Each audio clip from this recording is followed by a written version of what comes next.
আপনাদের কমেন্টস আসবে, আপনাদের হোয়াটসঅ্যাপ আসবে, আর সেই টপিকে আমরা ভিডিও বানাবো না, সেটা তো হতে পারে না। আইনটি টেক জোন আপনাদেরকে সবসময় সাপোর্ট করার চেষ্টা করছে আপনারা সাবধানভাবে কাজ করুন। এপিএস সিএসপি হিসাবে যদি আপনি দোকান চালাচ্ছেন, শপ চালাচ্ছেন, তাহলে আপনার কিছু অধিকার আছে। আমরা বিভিন্ন ভিডিওতে আলোচনা করেছি, আজকে সেসব বিষয়ে যাব না। আজকে অ্যাক্সিস ব্যাংকের কিউআর কোড নিয়ে আলোচনা হবে। ডাইনামিক হোক, সে বক্স টাইপের আওয়াজ করে, বা স্ট্যাটিক কিউআর কোড। আর কিউআর কোডটা বিভিন্ন জায়গা থেকে আপনার ইনফরমেশন পাচ্ছেন, লাখ টাকা পর্যন্ত পেমেন্ট নেন, 5,000 10,000 পেমেন্ট নেন, নিয়ে এই করুন। কিন্তু আবার বলছি, ওই পেমেন্টটা নিয়ে আপনারা ভুল করেও যেন ক্যাশ দেবেন না। আমরা একটু পরেই স্ক্রিনশট দিয়ে আলোচনা করার চেষ্টা করব। অ্যাক্সিস ব্যাংক নিজে বলছে, কি বলছে? QR codes have become a popular payment option in India. Thanks to government's push towards the cashless economy and the rise of digital payments, the government's Unified Payment Interface (UPI) initiative has enabled merchant to use QR code to accept customer payments without reading cash or cards. UPI QR কোডকে ধন্যবাদ দেওয়া হয়েছে মার্চেন্টদের payment accept করার জন্য, card বা ক্যাশের বদলে। UPI cash withdrawal কিন্তু নয়। স্ট্যাটিক কিউআর কোড মানে একটাই কিউআর কোড। এই যে আমাদের কিউআর কোড আপনারা দেখতে পাচ্ছেন, আইনটি টেক জোনের পেমেন্ট আমরা নিয়ে থাকি কিউআর কোডে, ছোট ছোট, কারণ আপনারা আমাদের কাছ থেকে সার্ভিস নেন, আইডি কস্ট। অ্যাকাউন্টেও নেওয়া যেতে পারে, একটু বড় অ্যামাউন্ট হলে, ছোট অ্যামাউন্ট হলে আমরা ইউপিআইতেও নিয়ে নিই। আপনি এটা পেমেন্ট করতে পারেন, এই ধরনের পেমেন্ট আপনি অ্যাকসেপ্ট করতে পারেন প্রোডাক্ট বা সার্ভিস এর জন্য।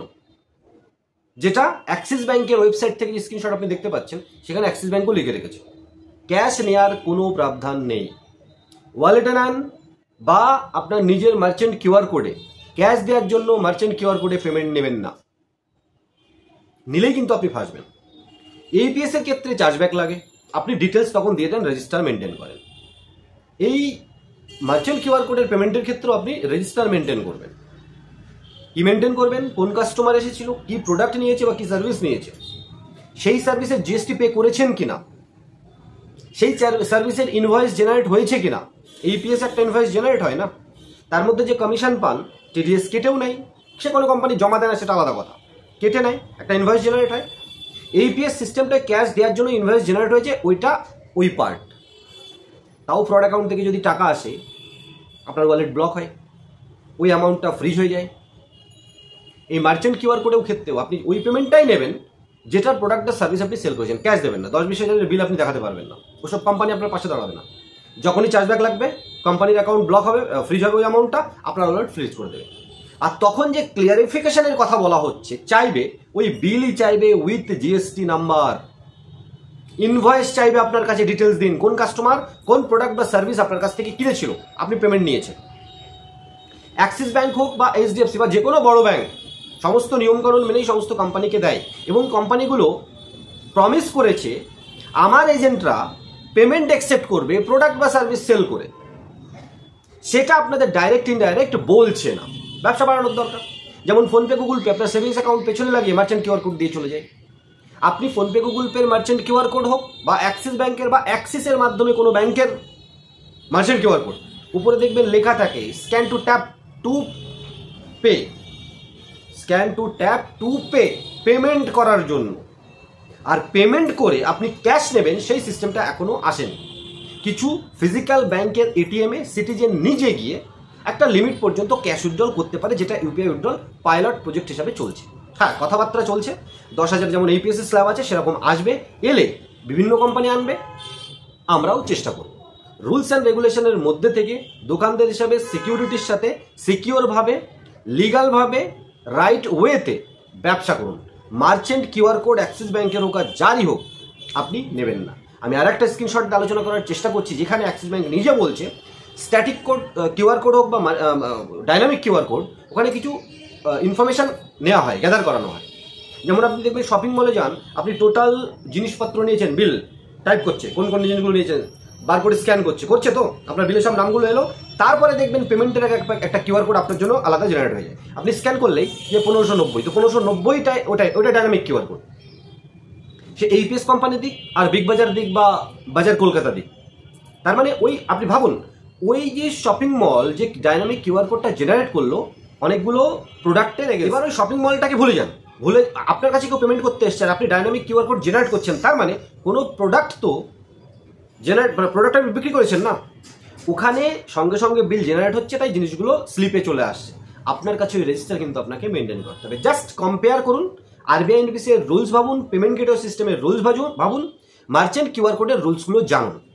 কোনো কোম্পানির পাতা বা না বলা কথার উপরে ডিপেন্ড করে আর কিছু ইউটিউবারের মুখে বসিয়ে দেওয়া মানে তোতা পাখির মতো। সমস্ত কোম্পানি রুলস অ্যান্ড রেগুলেশন মেনেই কোনো সার্ভিস নিয়ে আসে, কিন্তু তারপরে যখন আপনার কাছে দিচ্ছে কিছু জিনিস লুকিয়ে যায়, লুকিয়ে গিয়ে 10,000, 20,000, 50,000 পেমেন্ট নিতে বলছে, যখন বিল চাইবে আপনি কিন্তু দিতে পারবেন না। তারপরেও আপনি বুদ্ধিমান, তারপরেও যদি আপনার মনে হয় আপনি ম্যানেজ করতে পারবেন, আপনার ওই ছোট্ট দোকানে 50,000, 20,000, 10,000 এর ক্যাশ দেওয়ার জন্য মার্চেন্ট কিউআর কোডে, ডাইনামিক কিউআর কোডে পেমেন্ট অ্যাকসেপ্ট করে, তাহলে সেটা আপনি নিজে বুদ্ধিমান। আর একটা কথা তর্কের খাতিরে না বললেই নয়, স্ট্যাটিক কিউআর কোডে তাও ম্যানেজ করা যায়। একই কিউআর কোড আপনি এই বিল আলাদা আলাদা ম্যানেজ করতে পারবেন, কোনটা যদি চার্জব্যাক লাগে। ডাইনামিক কিউআর কোডে প্রত্যেকটা কিউআর কোড আলাদা আলাদা জেনারেট হচ্ছে, তার মানে প্রত্যেকটা আলাদা আলাদা কিউআর কোডের জন্য আপনার আলাদা আলাদা প্রোডাক্ট কিন্তু থাকতে হবে, রাখতে হবে, তবেই কিন্তু আপনি পেমেন্টটা অ্যাকসেপ্ট করতে পারবেন। এবারে আপনি সিদ্ধান্ত নিন এবং কমেন্ট সেকশনে বলুন যে কথাটা যুক্তিযুক্ত লাগলো কিনা। আমরা পেমেন্ট নেয়ার বিপক্ষে নই, প্রোডাক্ট বা সার্ভিস বিক্রি করে আনলিমিটেড পেমেন্ট দিন। আপনার যদি 1 লাখ টাকার প্রোডাক্ট থাকে, আপনি ইপিএস কোম্পানি হোক বা কোনো ব্যাংকের মার্চেন্ট কিউআর কোড নিয়ে আপনি পেমেন্ট নিন না, আপনার কাছে তো বিল আছে, আপনি তো সরকারের পার্ট সরকারকে দিয়ে দিয়েছেন। এইপিএস ব্যবসা করছেন, শুধু এইপিএস ছাড়া কোনো মাধ্যমে আপনি কাস্টমারকে এখন টাকা দিতে পারেন না, সে অধিকার আপনার নেই। আপনি বাকি সমস্ত সার্ভিস আপনার এইপিএস ওয়ালেট ইউজ করে করবেন, আর মার্চেন্ট কিউআর কোডে পেমেন্ট নিতে পারেন একমাত্র যদি প্রোডাক্ট বা সার্ভিস সেল করে থাকেন। আপনাদের ভালোর জনকে অ্যাজ এ মার্চেন্ট এডুকেট করার জন্য আমরা প্রচেষ্টা চালিয়ে যাচ্ছি। আপনারা বুদ্ধিমান, আমাদের ভিডিও দেখবেন, লাইক শেয়ার করবেন, কমেন্ট করবেন। আমরা কারোর বিরুদ্ধেও নই, কিন্তু আপনাদের পক্ষে। তাই আপনাদের জন্য আমরা ভিডিও বানাচ্ছি, আপনারা আপনাদের ফিডব্যাকটা কমেন্ট সেকশনে দেবেন এবং সিদ্ধান্ত নেবেন আপনি কী ধরনের ট্রানজাকশন কোন কোম্পানির সাথে কোন কিউআর কোডে কীভাবে করবেন, কতটা আপনি সামলাতে পারবেন। ছোট্ট এই ভিডিওটা স্কিপ না করে দেখার জন্য অনেক ধন্যবাদ। নতুন একটা ভিডিও খুব তাড়াতাড়ি আসবে, ততক্ষণ সবাই ভালো থাকুন, সুস্থ থাকুন আর আমাদের সাথে থাকুন। ডিজিটাল লাইনে সুরক্ষিত থাকতে অবশ্যই আমাদের সাথে সাবস্ক্রাইব করে পাশে থাকুন।